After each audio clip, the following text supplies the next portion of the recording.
Sí, porque cuando ustedes Entonces, hagan edición. listo. Buenos días, profe, su nombre, Muy buenos días, mi nombre es Paula Andrea Mora Pedreros. el nombre de su ponencia.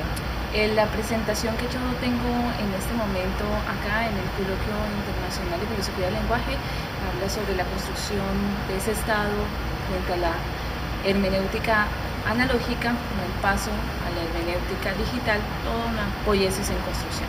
Bueno, antes de eso, antes de empezar, nos regala un poco su trayectoria, ¿a qué se dedica usted como Bueno, tal? desde la formación yo soy formada pregradualmente como licenciada en Filosofía y Letras. Soy especialista en educación superior, soy especialista también en pedagogía del aprendizaje. Tengo estudios de maestría en etnoliteratura. Actualmente estoy haciendo mi otra maestría en tecnología de la educación, un poco por el énfasis de la innovación.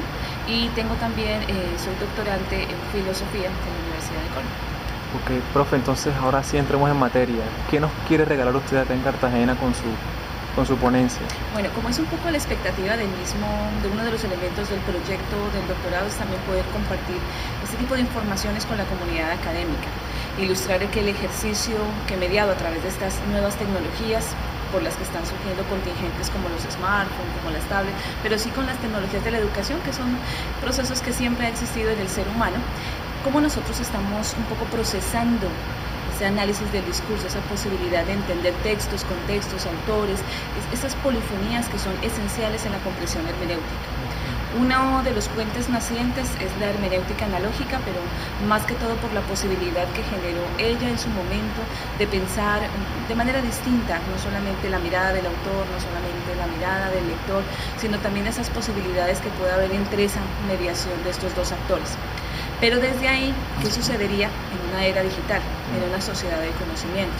Entonces, es un reto que surgió un poco en alguno de los otros eventos académicos, gracias al doctor Mauricio Brechot. Dice, bueno, pensemos hermenéuticas distintas, que también lo han estipulado algunos otros autores, entre esos Batín. ¿Podríamos diferenciar entre lo analógico y lo digital? Claro, ese es. Bueno, si habláramos un poco desde la perspectiva ingenieril, desde el diseño de software, para ellos es muy claro, ¿no? Lo analógico es una condición bimodal, no es una condición más que simplemente en la relación de esos dos puntos.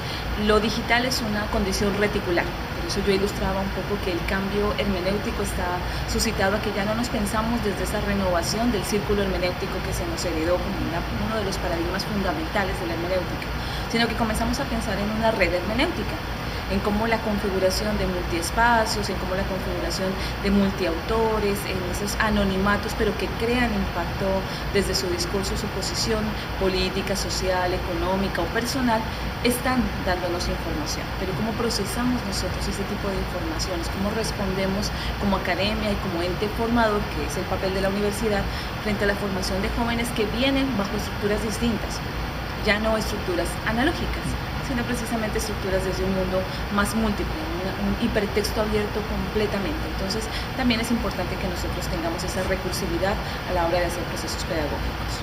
Y si hablamos de hermenéutica, hablamos de interpretación, obviamente. Y la interpretación es un trabajo arduo porque precisamente me lleva a leer, releer y adentrarme en el texto. Si estamos hablando de las nuevas tecnologías, estamos hablando de que la gente hoy en día se distrae con más facilidad. Completamente. Entonces, ¿cómo entender que nuestra tecnología que ha avanzado, que nos aporta esa facilidad de tener un ebook ahí cerquita, cómo construir con esa distracción tan espontánea de la gente? De por sí hay muchas investigaciones que han ilustrado un poco el análisis de lo que es la lectura en primer nivel, una lectura meramente inferencial, con una lectura a mayor nivel de profundidad. Resulta que la mediatez, el facilismo que nos genera el acceso a la información no garantiza la calidad de información que nosotros tengamos y no nos garantiza a nosotros ser buenos alfabetas digitales, que ese es otro problema que se tiene. El proceso de los códigos no es gratuito, que los chats o que distintos programas o software que hay en herramientas web 2.0 tengan una cantidad de caracteres limitada. Es porque se hace referencia un poco al ejercicio de que la persona no va a escribir más ni va a leer. Es un poco quedarse en ese rótulo cuando se hace la lectura no recuerdo exactamente el autor que hizo la experimentación, pero sí lo citó en su momento Piscitelli, cuando los jóvenes hacen la lectura de periódicos digitales, cuando entran a los periódicos digitales, porque normalmente hay otras redes informativas un poco más ágiles como Facebook o como Twitter, lo que hacen es eso, ligarse simplemente a los pequeños, al clan, me parece que se llama un poco en publicidad, esos pequeños elementos informativos destacados para que dé cuenta de mi interés. Si hay un interés mayor, se pasa a la lectura. Y cuando pasa a la lectura, el periódico digital no supera pantalla y algo más, deja para comentarios, porque sabe que la gente no va a leer más de ese espacio. Entonces nuestra capacidad de profundizar frente a los procesos lectores digitales no ha evolucionado tanto como el avance tecnológico. No quiere decir que no tenga acceso a la información. Hay ebooks maravillosos que pueden contenerse. Se suben las ponencias, se suben los artículos, se digitalizan muchísimos de los textos que nosotros no tendríamos acceso. Se traduce con mayor facilidad.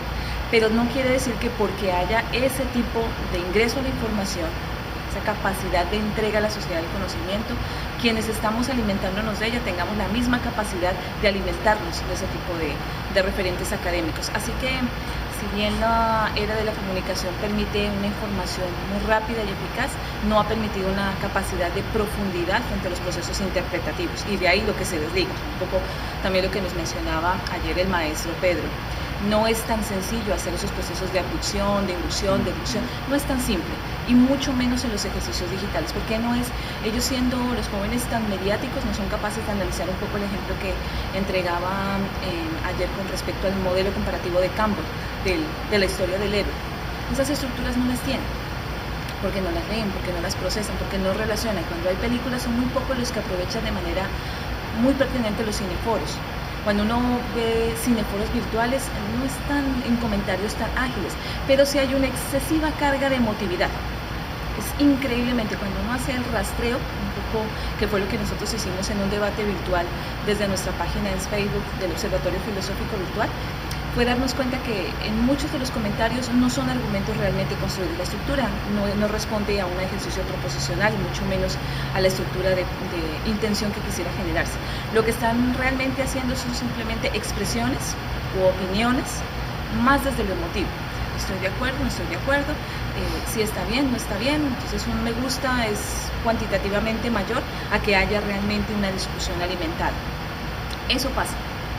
Es graciosísimo que nosotros tengamos en YouTube la descarga mayoritaria en ridiculeces visuales que nos alimentan, sea un animal, sea una persona, sea un chiste, sea una caída, sea una grosería, no importa.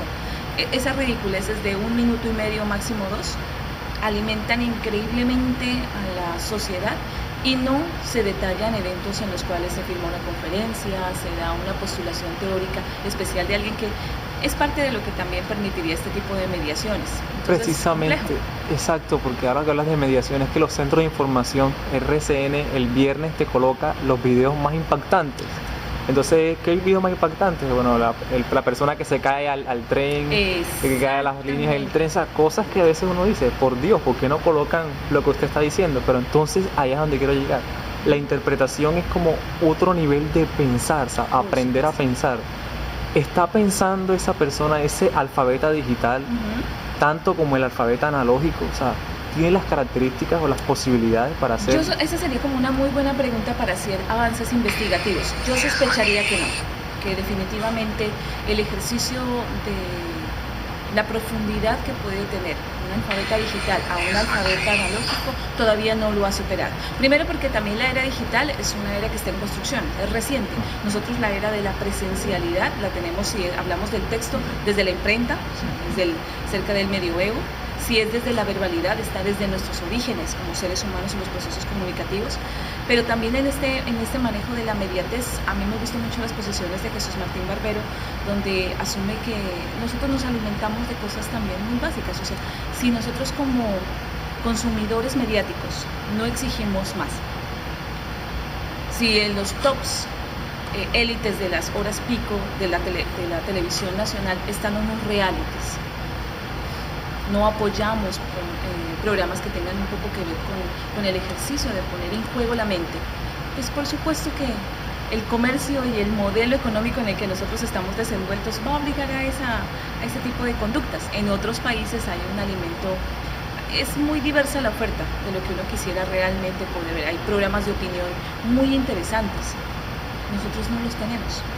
La cosa se está colocando interesante, sobre todo porque tengo una pregunta, y es, estás proponiendo los estudios visuales, porque precisamente cuando uno habla de lo digital, ya una tablet, sí, hay un texto, pero es una imagen a la final. Entonces, ¿cómo deconstruir, si vamos a hablar al estilo francés, de construir esa imagen? Y precisamente los periódicos, todo hoy está mediado por los diseñadores. Así es. Hay un diseño preciso entablado para que el ojo pues adquiera o reciba tal información, ¿cierto? Entonces, eso es lo que estoy proponiendo, como que poco eso, o sea, estudios visuales, no es tanto ya, si estamos hablando de lo digital, es como de construir una imagen, entonces no sé qué tan Pues nosotros lo hemos explorado desde las metáforas visuales. Exacto. Hicimos una indagación específica con respecto a 3 metáforas en uno de los cursos virtuales y también en la página de Facebook para conocer un poco la respuesta frente a esa condición estética que permita racionalidad. O sea, cómo podemos poder apropiarnos de esa posibilidad de la imagen. ¿Y por qué se tomó esta opción? Si uno se da cuenta en Facebook, bueno, el sistema de Facebook y Twitter son muy distintos, pero Facebook se alimenta muchísimo de las imágenes que representan lo que yo quiero decir y no lo digo. Entonces hay una cantidad, hay páginas específicas creadas para la utilización muy libre de imágenes y pequeños eslogans que alimentan esa imagen. Y pueden ser, la misma imagen puede alimentar una multiplicidad de eslogan, pero son esas voces del que no quiere tener voz, no que no la tenga, es que no la quiere enunciar. Y ubica eso en su portada o lo manda a la portada de otro de sus amigos, etc. Entonces comenzamos a darnos cuenta, bueno, la persona que está haciendo eso está haciendo un ejercicio racional de lo que está ocurriendo, está analizando o simplemente está transmutándome a fin de que enuncie algo que su emotividad le está generando, no siempre su razón. Son muy pocas las imágenes que son críticas frente a situaciones como lo que está ocurriendo en Egipto. No hay muchas páginas de jóvenes comentando ese tipo de fenómenos sociales que a nosotros nos llegan de forma muy parcial.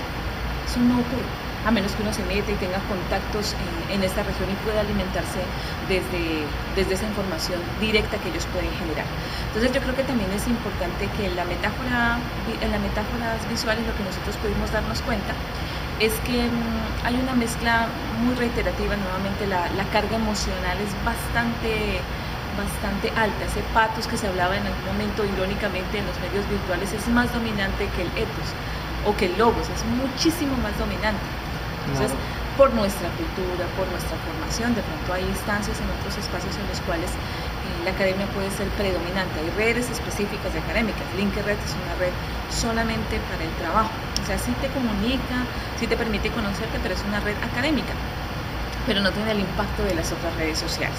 Entonces, si el social está siendo dominante sobre el académico, es porque es esa necesidad que está enfrentando nuestros jóvenes y en general la comunidad, esa necesidad de vínculo que logran a través de los medios virtuales. Sí, para terminar sería, cuando hablamos de interpretación hermenéutica necesitamos en cierta medida una mayoría de información o una gran información. Así es. Pero, ¿qué te parece, por ejemplo, lo que hace Google cuando digitaliza o quiere? La intención de Google es digitalizar todos los libros del mundo. Sí. Por ahí hay un documental que se llama El cerebro del mundo, que es lo que pretende Google. Que bueno, hay unas cosas buenas, otras cosas malas que están entablando como crítica, pero ¿qué te parece eso? O sea, digitalizar todos los libros, tener los libros en internet, en esa nube informativa. Yo creo que ese es otro de los metarrelatos. Borges ya nos lo ilustró en algún momento con esa enciclopedia eterna, o sea, una enciclopedia universal. Entonces, esta es una forma también de satisfacer ciertos metarrelatos, necesidades que igual ocurrirán nuevos metarrelatos digitales, diría yo, en cierta medida, pero un poco no es la intención solamente de hacer esa digitalización, que me parece muy adecuada.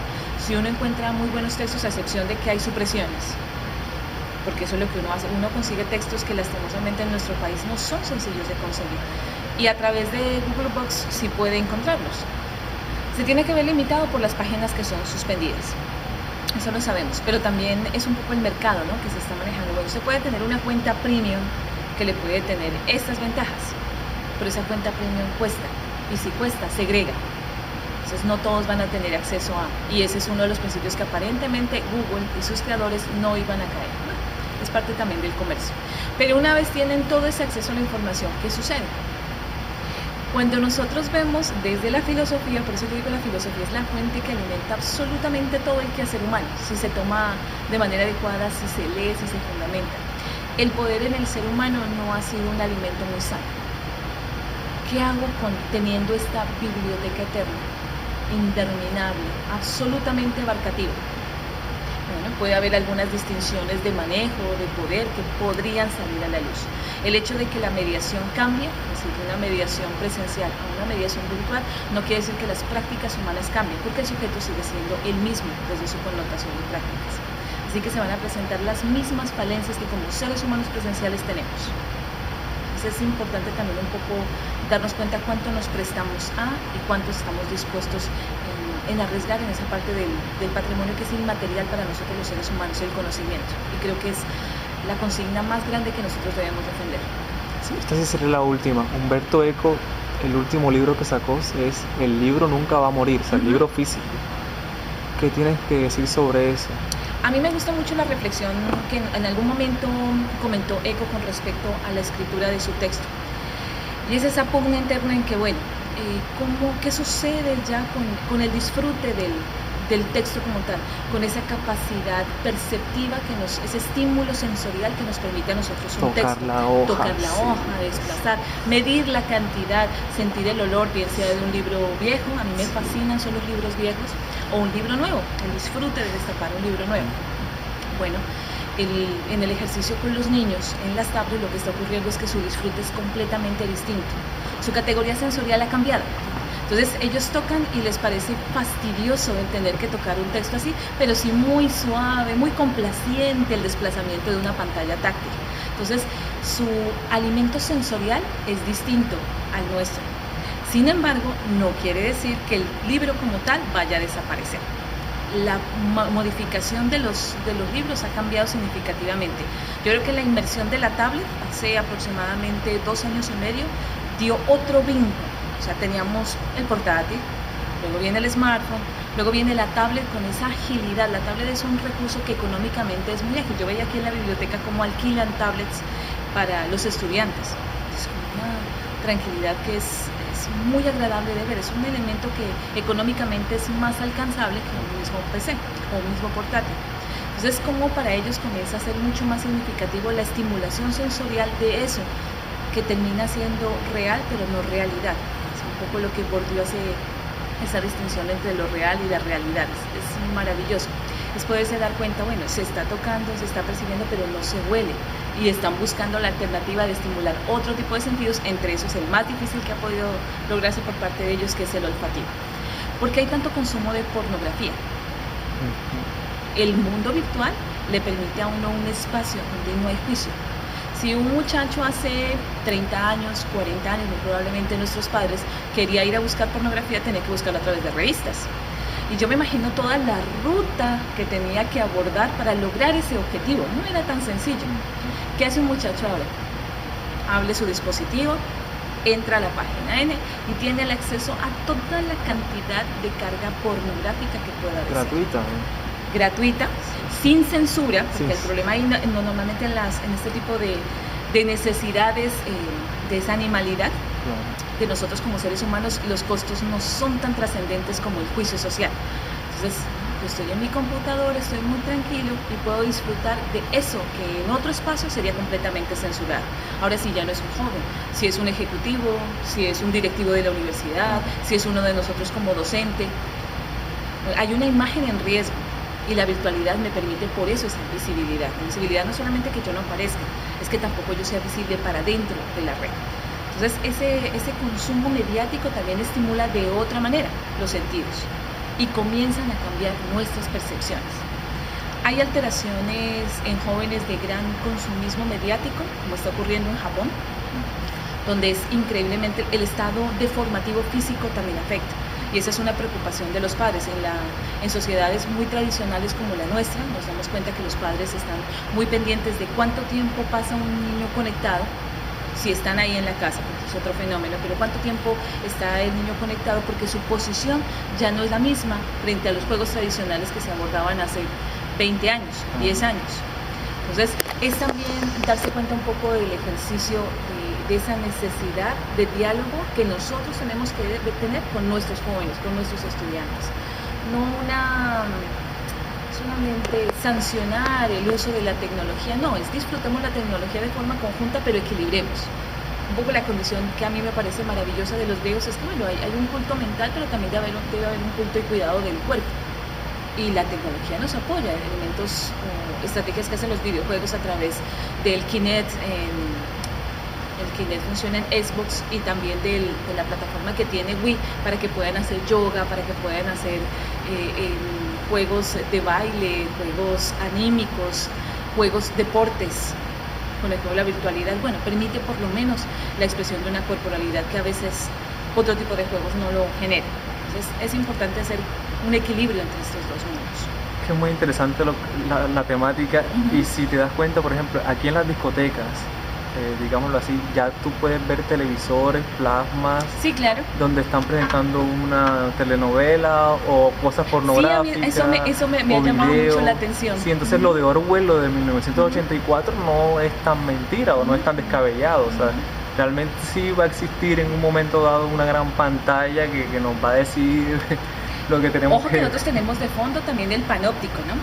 Ese gran ojo que está vigilante, ese gran hermano, ya el auge de los realities hace dar culto a ese panóptico. Entonces yo comienzo a ser omnipresente, pero no solamente porque yo pueda estar en varios lados, sino porque yo puedo mirar a otros, reflejarme en la cotidianidad de otros. ¿Por qué se alimentan tanto realities tan absurdos? Hay uno que está creo que circulando, que inclusive está circulando en Nat Geo o en Discovery, que es sobre una familia un poco muy rural, muy campesina americana, que es Infinito, creo que es. No sé, ya sé cuál es. O sea, pero es abrumante cuando uno oye a la niña que participa en concursos o reinados desde muy niñas, con una expresividad tan básica, y eso alimenta el morbo del ser humano. Es que hay posiciones en las cuales yo me relaciono, yo me vinculo, yo me veo con el otro, que es un poco la necesidad también del éxito aparente de un joven. Un joven necesita tener recursos económicos, pero rápidos. Entonces toma vías alternas para acceder. Pero un joven necesita también reconocimiento, entonces toma alternativas. Donde en Colombia reconocimiento en la televisión. O sea, aquí no hay un programa de televisión que te hable de la producción filosófica en Colombia. En Zoom, de pronto, algunas emisiones propias de universidades, pero digamos que no hay una telenovela de lo que es formarse como filósofo. Pero sí hay una telenovela en la cual el hombre engaña a su mujer y se genera toda una serie de tramas. Hay un reconocimiento de lo que es para mí esa existencia o para mí no sería existencia. Entonces me reconozco a favor o me reconozco en contra. Y de eso se alimenta. Entonces, ¿cómo lograr una sociedad un poco más culta desde esa perspectiva si realmente no está recibiendo el alimento? Nosotros estamos formando un poco obesos mentales. Ahí el problema es que te van a tildar de eurocéntrica. Claro. ¿Cierto? Claro. Y que nuestra cultura latina, y que por ejemplo, ahora que hablaste del reality ese de unos campesinos, entonces, pero si son campesinos también vamos a sacar ese discurso a flote. Es que eso ¿cierto? sería maravilloso. Sí. Bueno, si hay la percepción, nosotros hemos trabajado muchísimo, bueno, en mi caso yo he trabajado muchas con comunidades indígenas, específicamente la comunidad Agua. De por sí el trabajo de grado de mi maestría es un poco ese relato, la composición y el análisis de los relatos de esta comunidad, que son maravillosos. O sea, el mitos nos alimenta en absolutamente todo. Entonces, ¿cómo nosotros logramos que efectivamente eso se convierta en fuente de discusión? Pero es que no ocurre eso, se convierte en fuente de recreación. Y la recreación, a diferencia de la discusión, es temporal. Entonces la recreación está ligada a la memoria a corto plazo, no a procesos cognitivos de largo plazo. En cambio, ese análisis, esa discusión, esa posibilidad de entender, bueno, ven, revisemos este programa. En algún momento, a mí me encantan, por ejemplo, los Simpsons, y yo hice toda una construcción de desarrollo de competencias con los Simpsons, pero era por validar mi posición frente a lo que me gusta a mí los Simpsons, un programa que para muchas instancias es sancionado. Yo decía, bueno, es que el problema no es el programa como tal, el problema es la capacidad que nosotros tenemos de apropiación de ese programa. Nuevamente reitero el modelo que presentaba el maestro Pedro. Entonces, ¿cómo yo soy capaz de darme cuenta de lo que sucede ahí? ¿Cómo soy capaz de deducir para poder hacer procesos de interpretación sobre la teoría que se supone como profesional he ido acumulando? Eso sería maravilloso. Entonces la fuente de surgimiento sería absolutamente todo. Una mosca volando nos va a permitir a nosotros hacer fenómenos, descripción de fenómenos físicos. ¿No lo hizo también para Newton una manzana que cayó? Porque eso no ocurre. Porque eso requiere un esfuerzo mental que lastimosamente, como todo esfuerzo, debe estar condicionado previamente. Si ese condicionamiento no existe, mi mente no funciona. El método científico por eso no comienza desde una observación. El proceso de conocimiento necesariamente se alimenta de los saberes previos que yo como sujeto de experiencia, sujeto de lectura, sujeto formativo tengo. De lo contrario, son ambientes invisibles. Ayer hablábamos un poco con el maestro Alejandro y me decía, tienes toda la razón, ¿por qué no crear una categoría que esté antes de los bárbaros digitales? Y es una muy buena iniciativa, es un muy buen reto. Me pareció a mí maravilloso porque me encantan los retos. ¿Cómo pensar un grupo de personas que es que ni siquiera nos acercamos a los bárbaros digitales? ¿Y qué sucede con esa posibilidad? Que lo que vaya pasando para nosotros es invisible porque está en el inconsciente. Como no lo hemos racionalizado, el consciente no va a actuar. Y sí pasa. Y entonces me regreso un poco a lo que decía el profesor Vicente, de por qué regresamos a los clásicos, porque es que los clásicos los hemos podido decantar. ¿Por qué no hablamos sobre las tendencias filosóficas contemporáneas que son tan múltiples? Francia, Europa, Estados Unidos, Latinoamérica está creando muchísimo, por eso todavía estamos en la discusión de si existe o no existe filosofía latinoamericana, una discusión bizantina, y todavía estamos en esa discusión. Entonces, alrededor nuestro está ocurriendo muchísimas cosas, muchísimas. Hay un movimiento que se llama filosofía pop, y es la filosofía de las tendencias contemporáneas actuales, de los jóvenes que están pensando una filosofía un poco más pragmática, porque es parte también del pensamiento posmoderno, pero entonces una filosofía que trata de apropiar ese tipo de saberes clásicos desde condiciones muy reales, porque la filosofía también debe ser responsable social, no solamente de enunciar oralmente, sino de cambiar sociedades. No, Paula, muchísimas gracias. Con muchísimo gusto. Gracias por venir a Cartagena y te esperamos nuevamente. Ay, y mira, vale. que sigas investigando. Claro Sé que sí. Eso es hay una producción muy interesante. Muchísimas gracias y muy amables a ustedes. Listo, pues.